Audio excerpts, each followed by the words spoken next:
we were doing some cleaning in the training room this morning and found out that he's not the biggest fan of the vacuum. So I wanted to show you guys how we work on that to get him to stay on place while we have the vacuum going. He just came in yesterday, and so he has learned the place command. You can tell he's getting pretty comfortable up there. He's okay with staying on there with some distractions. We've thrown toys around. I've left the room, done different things to kind of challenge him a little bit, and he will still pop up. That's normal. This is the learning phase. But so I thought that would actually be a great opportunity for me to show you guys how to teach your dog to stay on the place command when there's something big and distracting in their environment.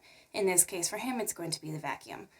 Now, a lot of dogs struggle with the vacuum. It's loud, it is right at their level, it's not something that they see every day, and so a lot of dogs just really struggle with it, and they either will run away in fear or they will go towards it and attack it.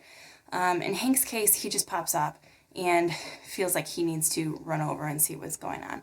I haven't seen any sort of trying to bite it or anything like that.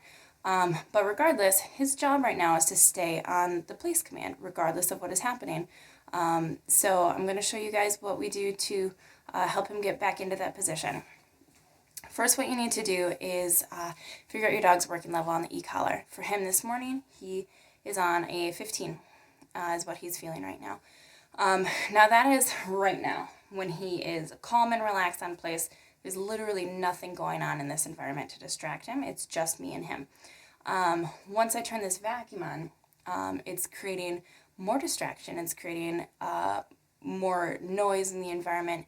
And so my guess is the 15 that he is responding to right now while he is quiet will have to go up a little bit. And that's totally normal. When you're working with a dog on e-collar, their level changes constantly. It changes based on the distractions in the environment. It changes based on if you're inside or outside, how loud things are, if a new person or a new thing is introduced. Those are all situations where the level will probably have to go up because we are now fighting for your dog's attention with more things in the environment. Once that distraction leaves, the person leaves, once you bring them back inside, whatever it is, and things have calmed down a little bit, you'll usually see that number go down again. And again, it's just because there's less fighting for your dog's attention. It's easier for them to perceive the collar. So right now, Hank is at a level 15 when it's nice and slow, but it may creep up a little bit as I turn that vacuum on, and I will talk you guys through all of that to make sure that you have a good understanding of what is happening. So to start off, I am just going to move the vacuum around. I'm not going to turn it on at all because I just want to see, is the presence of the vacuum itself concerning to him? If he does pop up, I can fix that. And then once we get really good at him understanding he doesn't get to come up with a vacuum just around, then we'll turn it on. And that's usually the harder thing for dogs to deal with. So we take it in baby steps. We go easy first and work our way up to the more challenging situation. So right now I'm just going to move the vacuum around a little bit and see how he does. If he pops up, I will say no. I will tap the black stimulus button here. I will guide him back onto the cot. As soon as all 4 feet are on the cot, we release the button, and then I'm going to ask him for a down. All right, let's see how he does.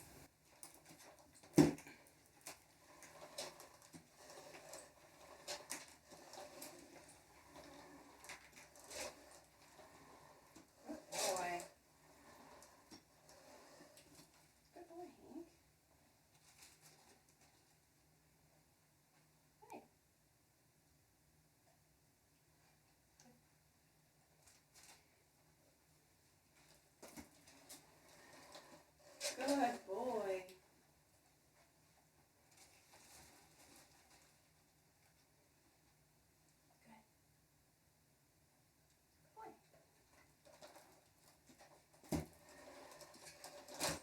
Yes, good boy.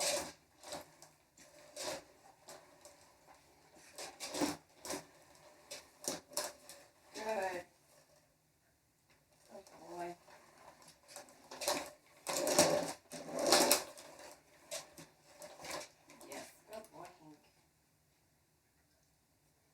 So that was actually really great, and you got to see me take it one step farther, where he was interested in it, he was looking at it, but he kept looking to me for direction, which was great, and so I wanted to reward that.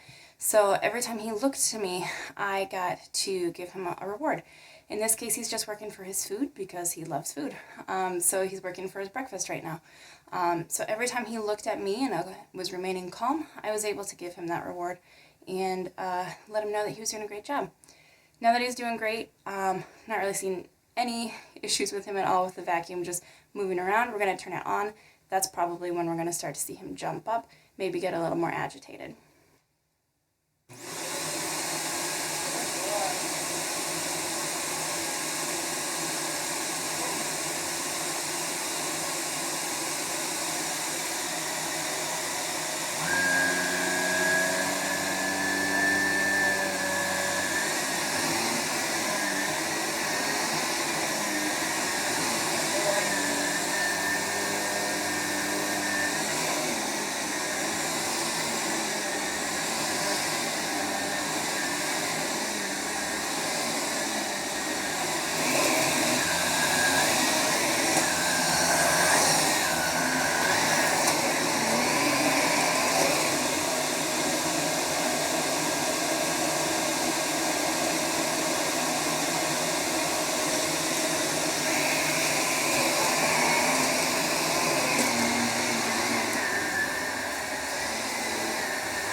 So this sometimes happens in training where it only takes the dog one correction for him to understand that he's not supposed to pop off. So I had corrected him before I started this video because I wanted him back on place. And he's not jumping off anymore right now. And I was vacuuming all around him, obviously still being respectful of his space and not going right up to the cot. But the vacuum is not an issue for him right now. So I guess we'll try again later to see if I can show you guys how to fix it. But good boy Hank. It's doing great.